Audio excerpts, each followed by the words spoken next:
네, 휴대용 보조 배터리는 리튬이온 배터리, 과충전 보호 회로, 상태 표시창, 접속 단자 등으로 구성되어 있습니다. 그 휴대용 보조 배터리 내부에 설치된 리튬이온 배터리는 양극, 음극, 전해질, 분리막 등으로 구성되어 있습니다. 휴대용 보조 배터리의 화재 위험은 일반적으로 리튬이온 배터리의 화재 위험을 말합니다. 리튬이온 배터리의 화재 위험은 크게 과충전, 과방전, 고온 환경, 외부 충격 등에 의해서 내부의 절연이 파괴되고 절연이 파괴되는 과정에서 열폭주 현상이 발생이 되는데요. 이 열폭주 현상에 의해서 배터리 내부의 온도가 급격히 상승하면서 화재가 발생하게 됩니다. 네, 배터리 내부에 양극, 음극 사이에 설치된 분리막의 절연이 파괴되면서 화재가 발생된 것으로 보이는데요.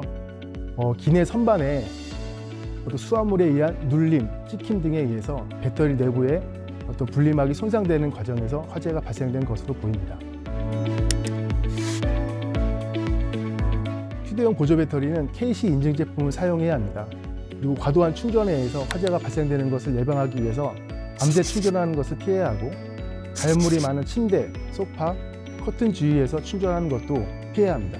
그리고 외부 충격이나 눌림에 의해서 화재가 발생될 수 있기 때문에 그런 상황을 피해야 하며 외력에 의해서 그 외형이 변형되거나 냄새가 나는 경우에 사용을 금지해야 합니다.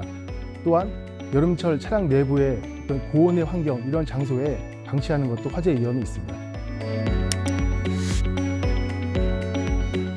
휴대용 보조 배터리는 외부의 충격, 눌림 등에 의해서 화재 발생 위험이 있기 때문에 기내 선반에 보관하는 것은 매우 위험합니다. 화재가 발생되더라도 발생된 화염이 주위 가연물을 옮겨붙지 않도록 하는 것이 중요한데요. 그렇게 하기 위해서는 유리 섬유 소재 팩이나 금속재 함 등 이런 불연성 소재 내 용기 내에 보관하는 것이 안전합니다.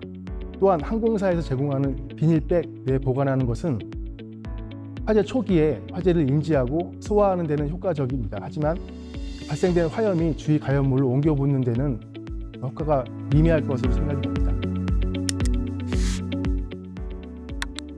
네, 소방청 통계에 따르면 2024년 전기설비 중 배터리 충전기에서 발생한 화재는 331건, 차량 선박 부품의 배터리에서 발생한 화재는 248건으로 총 579건의 화재가 배터리, 충전기 등에서 화재가 발생되었습니다. 현재 국내에서 KC 인증을 받거나 공인기관에서 성능 검증을 받은 그런 전용 휴대용 보조 배터리의 전용 팩이나 용기는 없습니다. 오늘 실험에서 확인한 것과 같이 금속지 함 등 이런 불연성 소재 내에 보관하는 것이 비교적 안전하다고 할 수 있습니다. 첫 번째로 1000mAh 휴대용 보조 배터리의 과열 발생 장치를 통해서 이 내부에서 어떤 고온 환경에 과열이 발생했을 때 열폭주로 인한 화재 위험성을 일단 먼저 확인을 할 겁니다. 예비 실험을 해본 결과 270도 내지 280도에서 어떤 이벤트가 발생되는 것을 확인했습니다.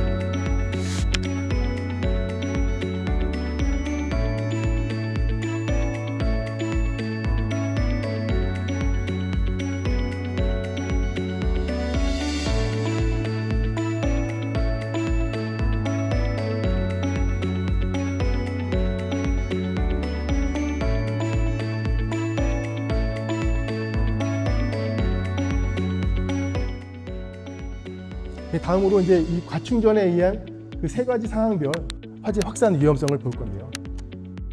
항공사에서 제공하는 이런 비닐백 내에서 화재가 발생되었을 때 화재를 초기에 인지하고 초기에 소화하는 데는 효과가 있을 것으로 보입니다. 하지만 열폭주가 발생되었을 때 화염이 외부로 확산돼서 주위 가연물을 옮겨붙는 그런 상황에 대해서는 효과가 좀 미미할 것으로 보이는데요. 이보다는 좀 내열성이 있는 내열 파우치 내에서 열폭주에 의한 화재를 발생시켰을 때 어느 정도 외부로 화염이 분출되는지 또 주위의 가연물에 옮겨붙을 가능성이 좀 있어 보이는지를 동시에 실험을 할 겁니다. 어떤 과충전의 이런 상황을 유도하기 위해서 내부에 설치되어 있는 보호회로를 저희가 제거를 했습니다. 제거를 하고 직접 충전하는 방식으로 저희가 과충전을 유도하고 있는 상황입니다. 맨 왼쪽에 있는 파우치나 이런 금속재 함은 현재 국내에서 어떤 인증을 받거나 성능을 검증받은 제품은 없습니다. 됐고 현재 시판되고 있는 이런 제품을 제가 구매해서 실험을 하는 거라는 걸 좀 알려드립니다.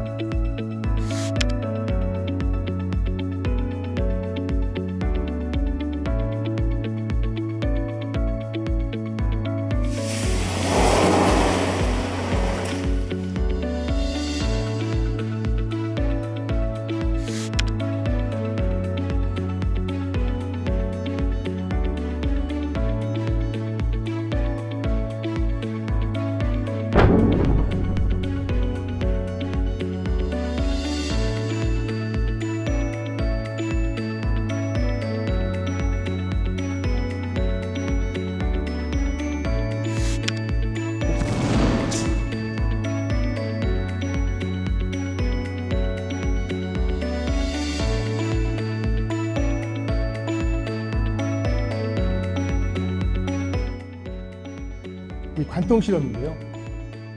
휴대용 보조 배터리가 충전율별로 충전이 많이 되어 있을 때 또는 적게 되었을 때 얼마큼의 화재 위험이 있는지를 확인하기 위해서 충전율 0%부터 충전율 100%까지 20% 충전율별로 관통 실험을 할 겁니다. 그래서 이제 그 충전율이 낮을 때는 얼마만큼 화재 위험이 낮은지, 충전율이 높을 때는 또 얼마만큼 화재 위험이 또 있는지를 확인하기 위해서 이 실험을 시행하도록 하겠습니다.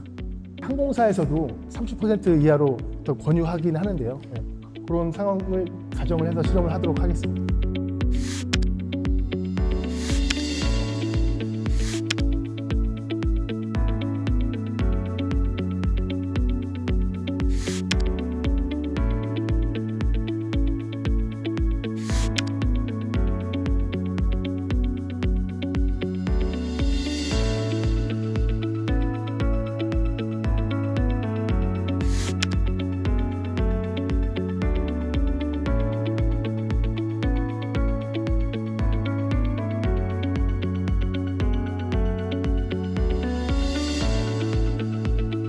충전율별로 관통 실험을 했을 때 좀 확인해 본 결과 충전율이 낮을수록 어떤 화재 위험성은 좀 낮아지는 걸로 보이고요.